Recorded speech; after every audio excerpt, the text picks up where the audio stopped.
तो दोस्तों, जैसा कि हम लोग ने पहले बात करी थी कोणार्क के सूर्य मंदिर की। जैसे आप अंदर आएंगे तो आप अगर एक गाइड कर ले तो बेहतर रहेगा, क्योंकि मंदिर को समझने के लिए गाइड करना ज़रूरी है। हमने गाइड किया और मंदिर के बारे में जाना। कहानी टिकती है 12 पे आकर। कहते हैं ये मंदिर 12 एकड़ में फैला हुआ है, 12 जोड़ी पहिए लगे हुए हैं इसमें। और इसको बनाने के लिए जो राजा थे, राजा नरसिंह देव, उन्होंने 1200 कारीगरों को रखा था इस मंदिर को बनाने के लिए। कुछ तथ्य ये भी कहते हैं कि जो राजा नरसिंह थे, उन्होंने कहा था कि ये 12 ईयर्स के ही टाइम पीरियड में कंप्लीट होना चाहिए। अगर नहीं होता है, अगर कंप्लीट, तो जो 1200 वर्कर काम कर रहे हैं यहाँ पर, उनको मार दिया जाएगा।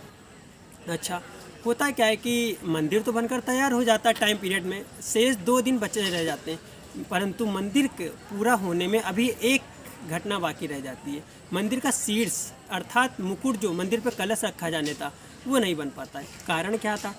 जो मंदिर का नीचे का क्षेत्र है पूरा, वो बना था मैग्नेट का, और मुकुट जो रखना था ऊपर, वो रखना था गोल्डन यानी कि सोने का। तो मैग्नेट के ऊपर सोना रखना पॉसिबल नहीं था।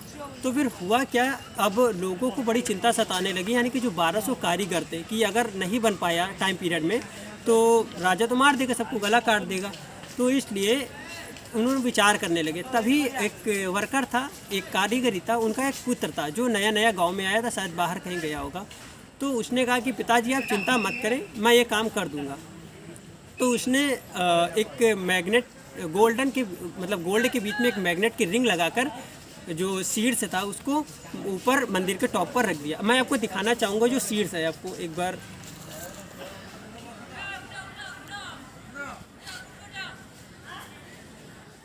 ये राम मंदिर का शीर्ष।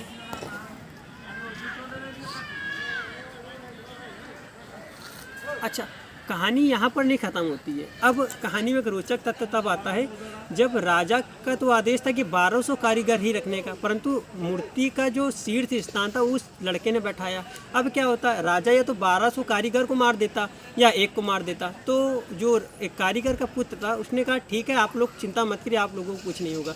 तो उस टाइम पर कहते वो जो लड़का था वो मंदिर के ऊपर चढ़ गया और वहीं से छलांग लगा दी।